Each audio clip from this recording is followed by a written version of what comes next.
Hello and welcome back to your East vs. Trails in the Sky Alternative Saga guide videos. Today we'll be talking about Dogi. If you are interested in a heavy character which likes close range combat with a intermediate difficulty to learn with the positives of being bulky, being a health and stamina bar crusher, and with plenty of super armor, this might be your character. Let's go ahead and go into free mode and then training mode, and we're going to go ahead and take a look. We have his first two moves that he starts with, Combination and Might Quake, and we're going to go ahead and check those out. Testing against Estelle as usual. Go ahead and go to Harlech Ruins like usual, and we're going to go ahead and turn training mode on. Now, as usual, take stuff that I say with a grain of salt, because I'm not the best at this game, and the game's FPS is going to change from 30 to 60, so combos may not be true. But I will do my best to explain how these characters work. So let's go ahead and talk about his normals. His main normal combo is going to be a 3-hit combo, which hits for pretty strong. He is going to be one of the strongest hitters of the game. However, the caveat with this 1-2-3 punch is that most of it is not true. There's so much open room to escape this. It's not even funny. But I will mention it as before. Dogi has a lot of super armor, so this goes almost uncontested if you just stand there, but if you dodge, you're quite gonna dodge the hits. The first hit can combo with a... it's pretty hard to win. Like that. You can combo with the a homing dash and then a attack button, which we'll go ahead and get into that in a second.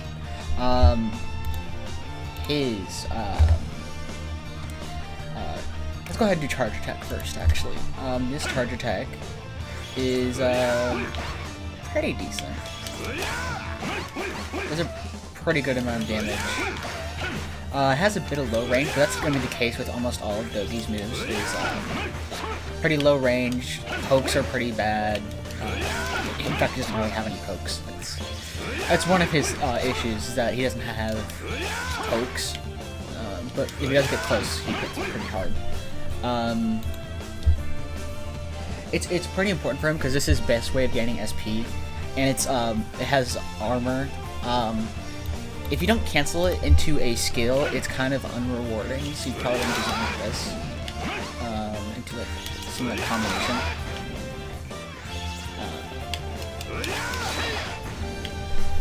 Yeah, that's probably your best way out of it. It is going to have a random chance of causing a knockdown, and gives 28 SP on contact, which is on the higher end. I'd recommend the charge attack actually at the end of combos, because it's not really too easy to combo out of it. So, yeah. Next is going to be the air normal link, which is going to be a 1-2. And then he has a fallen, which we'll talk about that in a second.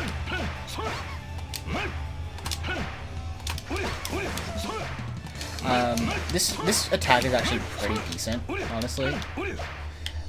If you are able to do a homing dash, or ATD, is what it's going to be called.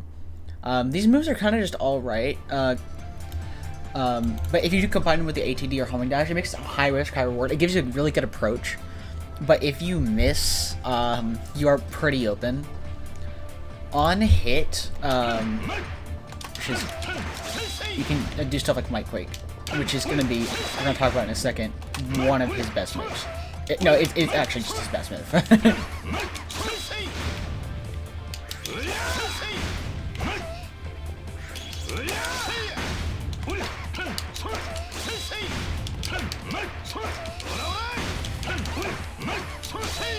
Yeah, he's got a lot going for him, in that regard at least.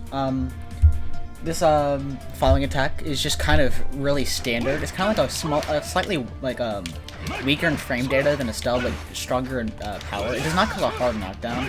I don't think it looks like it does. I don't think it does. And even if it does, it doesn't really give too much of an opportunity. So it's pretty decent. Frame data is actually pretty decent. It lasts about like 15 frames. About 21, but you have like 6 frames to like cancel into something else. Combination. This is gonna be a cheap skill. Doesn't really combo into anything, but can be used as a combo ender. However, even though it's kind of weak, this thing shreds stamina bars. And by shredding a stamina bar, you are going to end up getting the opponent stunned, which is going to do a lot of damage and getting yourself in. So, it can be useful. It's not super strong, but yeah. Next up is going to be Might Quake, which, if you don't use Might Quake on Dogi, you're throwing. Because, while it is slow and it locks him in place, it is armored and going to cause a stagger effect, which is the only way he gets a combo game. In fact, there are some ways to loop Might Quake and be SP positive when doing it, that you can get almost infinite. At a certain point, obviously the damage scaling gets bad enough you have to stop. But yeah, it's it cannot be understated how incredibly vital this move is to his set. If you're not using it, you're throwing.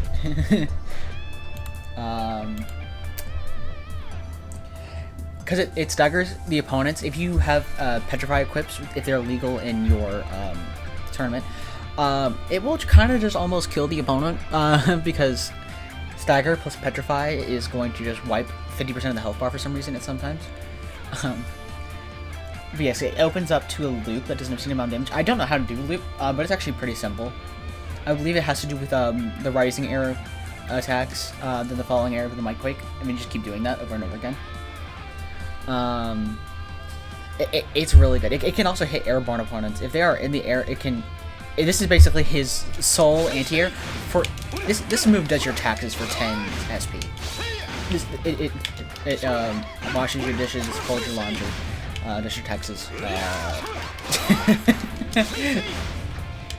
If you're not using this move, you think you're really funny if you're not using this move. Alright, let's go ahead and take a look at their other moves, which are not going to be as good as Might Quake, but they're pretty decent. Which is going to be Straight Right, Earth Knocker, Blaster Kick, and Flaming Rage. I'm going to go ahead and right on in. Let ourselves charge up a bit, and alright. Let's go ahead and talk about Straight Right. This is going to be one of his cheaper reversals. This is his way of getting in, because the one thing that he struggles with is once he gets in, he's going to do a amazing amount of damage, but his issue is getting in. This is going to be his move on getting in. Even if it misses, he, well, gets it. It does astounding damage, compared to other characters like 25 SP moves, so... yeah. And you can definitely reverse it and just... It's pretty versatile, honestly.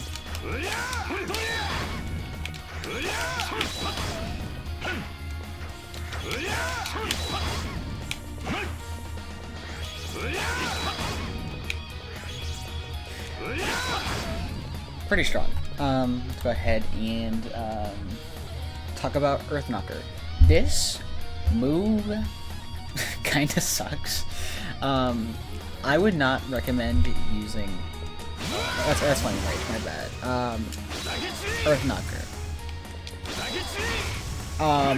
It is a move that doesn't have much armor. It's only got a chance to stagger you.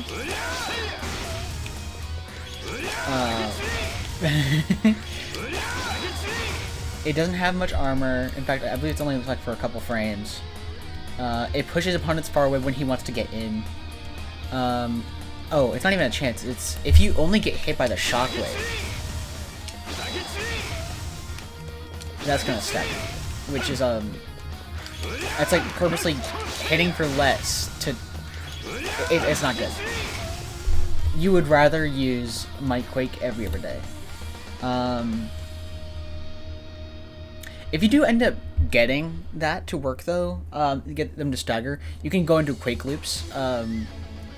You can also exploit the huge knockback into doing his extra skills later stuff, but it's not really realistic without using accessories, so if you're in something that's using accessories, don't worry about it. Yeah. Let's go ahead and go to Blaster Kick, which is actually going to be pretty good for combos.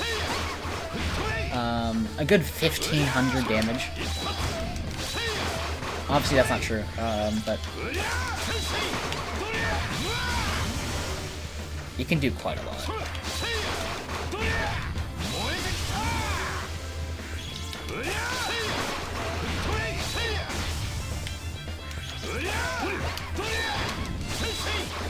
And again, with the Earth Knocker, it's not actually like abysmal that you don't want to use it ever. It's just his worst move. It's on average not going to be the greatest thing. And again, that's my opinion, not necessarily the truth.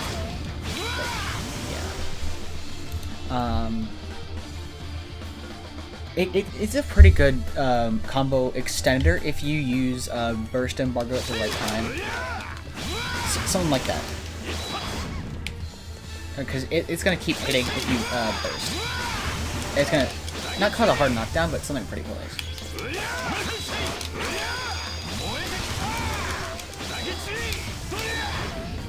Something like this.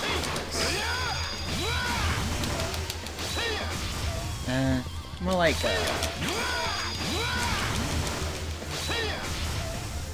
it's kind of alright, but pretty good move with Burst Embargo, even though it sacrifices 20% of your health.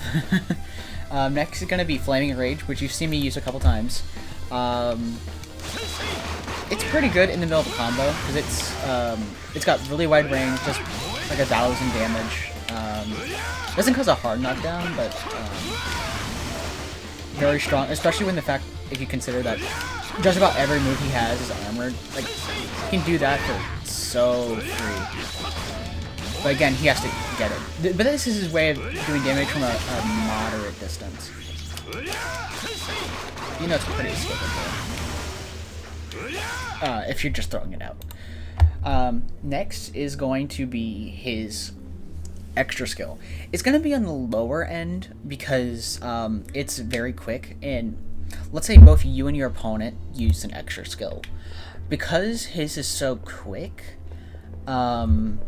if his ends, he's likely going to have, like, the other person's extra skill is going to keep happening, so they're going to win out the EX trade, because theirs is going to still be hitting while his is over, and his invisibility's gone. So, yeah. But yeah, let's go ahead and take a look at it. It's going to hit once, and then hit twice. And it's just decently strong. It's not the strongest extra skill, but it's really good combo ender.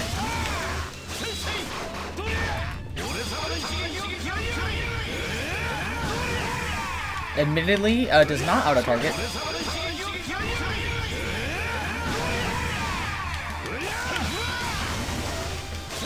In certain stages, when there's like corners, you can probably like combo with it, but it's not the best move. I don't think it cannot be bursted with either. So it's not terrible. It's pretty good Petrify glitch, which you've mentioned in previous videos, but it's a pretty valuable with combos. It's just like if you're throwing it out, it's pretty easy to dodge.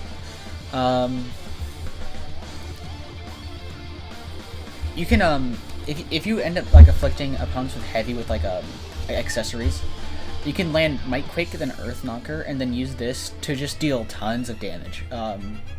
Let's go ahead and talk about recommended supports. One of the recommended supports I have for him is going to be Shara, because the one thing he needs to do is get it, and this is gonna help. It just kind of make things pretty strong.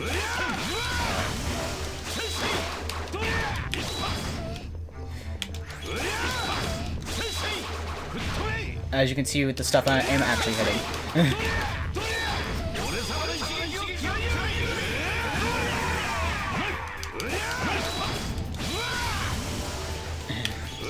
Yeah, I'm not the best with Dogi, but yeah, you can kind of see how important Shara is going to be for him. Let's go ahead and I'm not going to have footage for the other supports, but if we take a look at the other supports, I'm going to also recommend Annalise, because even though he already has armor on almost everything, this is going to put hard armor on just about everything, even if he's just walking.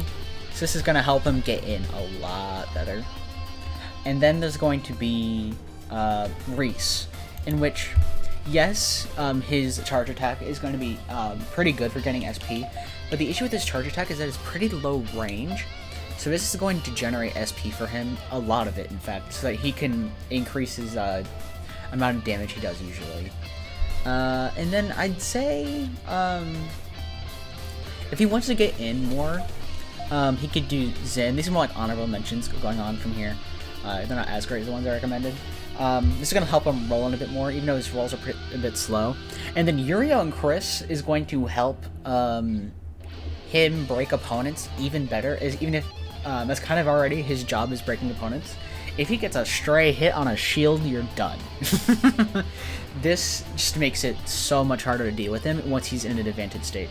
Of course, getting to the advantage state is hard for him, but once he does, ooh.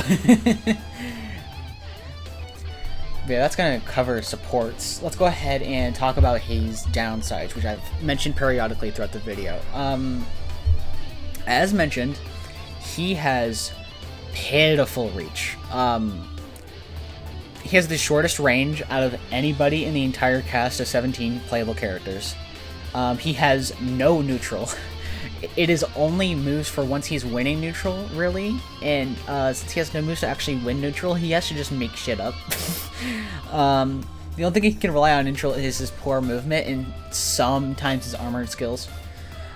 Speaking of skills, some of his skills aren't actually that useful for most of the matches, only, like, again, when he's in an advantage state. And then for accessory-based stuff, he is pretty status reliant, because some of his stuff doesn't really come together that well unless he's using accessories, like ones that inflict heavy, to like make some of his combos work out better. And then again, this is only going to apply for people that are worried about accessories. He has a low AP total, which means he cannot really equip as much as other characters at only an unflattering 19. So that's something to keep in mind if you're in that sort of dugouts and tournaments. But his SP gain is actually not too terrible. So that's something going for him as well. And yeah, if you're actually dealing with accessories, he does have a touch of death with Petrify.